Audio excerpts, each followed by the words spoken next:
That's the sound of defense, baby. We need to really look into the situation with the defense. I know a lot of people love the offensive side of the ball. We like to complain about offense not scoring points and these sorts.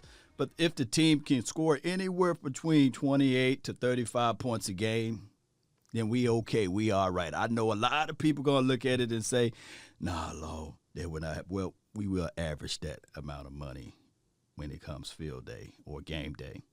I'm worried about the defensive side of the ball. Now, Malcolm Brown, Saints, interior defensive lineman guy. He's on the streets now, baby. Now, everybody was asking me, like, hey, Law, who would you like to go with? Who would you like to target? Remember, I want quality over quantity. I believe he is a quality type of guy. Now, they cut him due to cap restraints and stuff like that. So I believe if you bring him on board for cheap, for the low, it can help out the rest of the guys on that front. Now, who are you talking about, Law? Well, I'm talking about Randy Gregory, DeMarcus Lawrence, and of course, we are hearing that some of the safeties from other teams and defensive back players like cornerbacks, they are being released as well to get under the cap. So here's our situation. I'm not worried once again about the offense, only about the strategy aspect of it. But outside of that, that's the story of a different day. We need defense, and I'm going to be preaching defense all this offseason. You know, defense, free agency, defense, drafting, defense. And I will keep in mind that we do need help on the offensive line. So maybe, with the first pick in 2021 draft, the Dallas Cowboys select an offensive lineman. I'm not going to get mad and frustrated and upset about that. We got a bunch of compensatory picks that this is what I want as far as the strategy aspect of it. Y'all might want to write this down. BPA, best player available. But if tags are touching with that first pick, you better lean on the defensive side of the ball. Defense win championships. But that's the story of a different day as well. Here's what I want you guys to understand and to know. With all of these draft picks, I don't want all of these draft picks to come to us. No. I want some willing and I want some dealing. Y'all rock with me. I want Jerry, Wine Jones, Stephen Jones, and all of those boys, Will McClay, Chris Hall, and everybody that's out there. I really want them to package some of these picks together and move up, trade it away, whatever it may be, to get a quality level player, defensive guy out of this draft. Now, I still want to lean on the BPA. So if you still have an offensive guy that's ahead or what have you on your draft board, if the pick falls right into your lap, then you pick that offensive guy. But look at what I'm saying. If you have all of these picks and you got a guy that's high on your board, and you only a few picks away, and you got all of these compensatory, you better will, and you better deal. You better whip that thing out and nay all the way up and get that particular player. Because we can't be sitting back here saying, all right, yeah, dog, we put up 32, we put up 35 points a game, but we still lost by 10. We can't have that. No. This game, we got to be smart. We got to figure this thing out the best way possible. Now, the NFC East, this particular division is always a crazy booger bear. The low-hanging fruit will be, this is the worst division in National Football League. Now, I can say this, there's no other division that got more Super Bowls than this particular division. People fail to realize that this division, we play each other tough. We do. We play each other rough and rugged, but we get labeled the worst division in the NFC, period. And I feel them. I get it. I get what people look at. They say, well, the Washington team, yeah, they this and that. The Eagles, oh, man, my goodness. And then everybody know about the Dallas Cowboys and the Giants. Oh, my goodness, they be pumped up, and everybody see them at the end of the year, and they don't do anything. But we play each other rough and rugged. We have this type of rivalry that goes beyond the actual 2000s and the 90s, right? But I feel what people are saying. They're looking at the outcome and they saying, okay, well, this division is trash. Granted.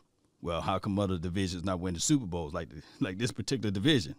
Now, granted, the last team to win the Super Bowl out of this division was, right, the Eagles. But that's a story of a different day. What I'm trying to say is, Cowboy Nation, we first and foremost must, M-U-S-T, win this division, regardless of whether or not they say it's trashy or what have you. I believe in the hearts of hearts that the Dallas Cowboys got the best quarterback in this division, right? And quote unquote, now all of a sudden we got the best coach in this particular division, right? So we need to combine both of those pieces together. Oh, I forgot. We got one of the coaches over here, Dan Quinn. One can argue that, hell, he will probably be, even if he is the head coach, he will probably be the best coach in this division, right? So now we got all of this talent. We just got to put pieces together. And I believe it starts right now. The free agency, when it kick off, I believe next week in its full capacity, we need to be major ballers. We need to be major players in this free agency. But we can't lose sight of what need to be rooted in on this particular team. Law, what is it, Law? Well, I come here to tell you, defense, defense, defense. Look at what you already got. Okay, let's see how we can build upon that. Donovan Wilson, first and foremost, we love him. We love his ability to have that reckless mentality, cover ground, and on top of that, he just got this playmaking ability, create fumbles, always being around the ball, right? We love that. Let's move that to the shelf. That's one. Trayvon Diggs, we like what we were able to see his first year. Now, we all sitting back like, all right, cool.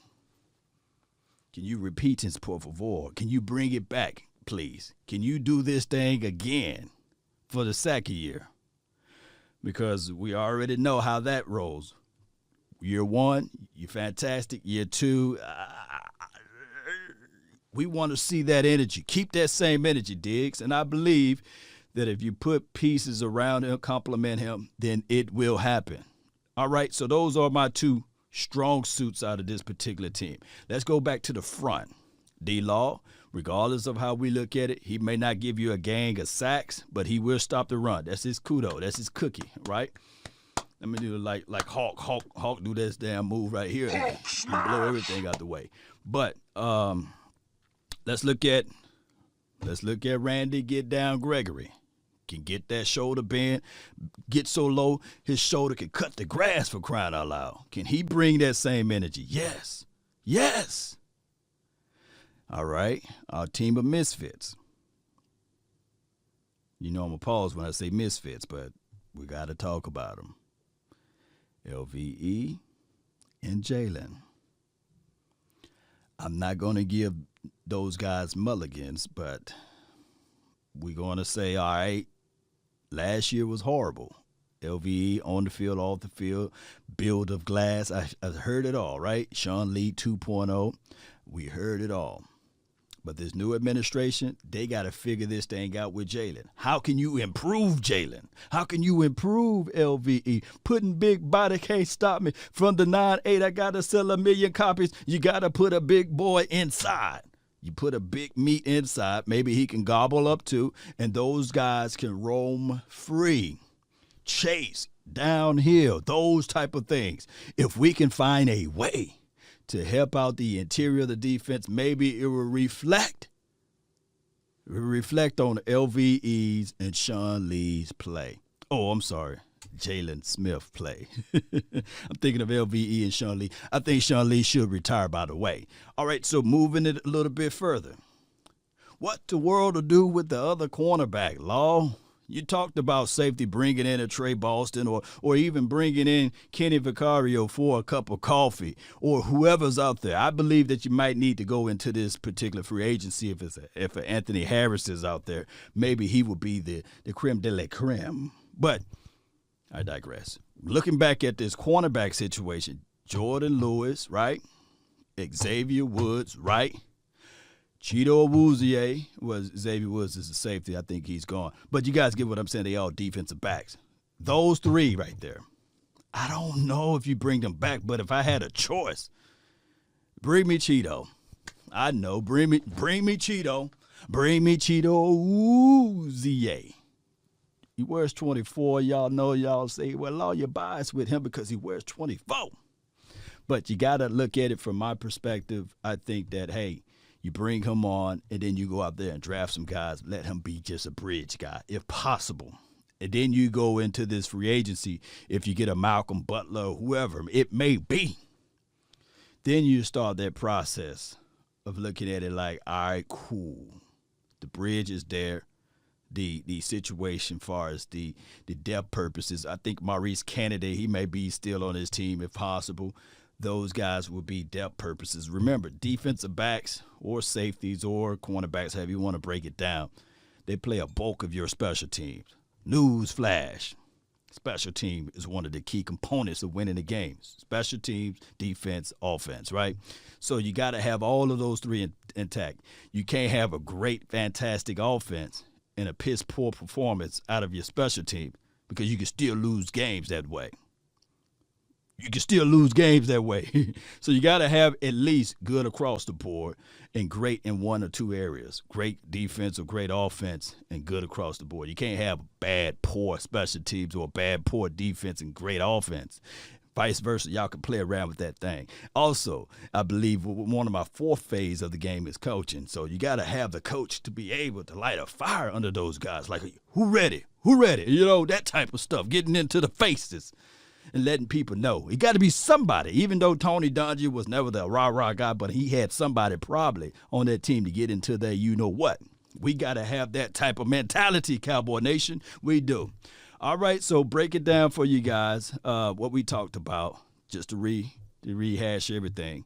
This team need help on defense. You look into this free agency market, and you bring in that defense. That big dog that's so nasty, put his nose deep down inside so much that he wear his cologne. When he walk around, people be looking like, man, what is that smell? That's that nasty defense coming at you.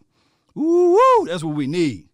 Malcolm Brown, somebody like that, Dalvin Thomason, somebody like that, a big plug that you can put inside that can count for one or two guys. Shout out to McCoy of the world, and shout out to Navell Gallimore and Tristan Hill, but we need something a little bit more ferocious that's going to be able to make this thing jump, Cowboy Nation. And let me know. Post me your three guys that you would like to take a real good look at in this particular free agency period.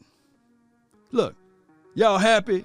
I went this whole episode not talking about number 4. How about that, Cowboy Nation? Let's get this thing going the best way possible. That's been my time. I really thank you all for yours. And remember, you're listening to nothing but the best. Let's go, Cowboy Nation. Let's go.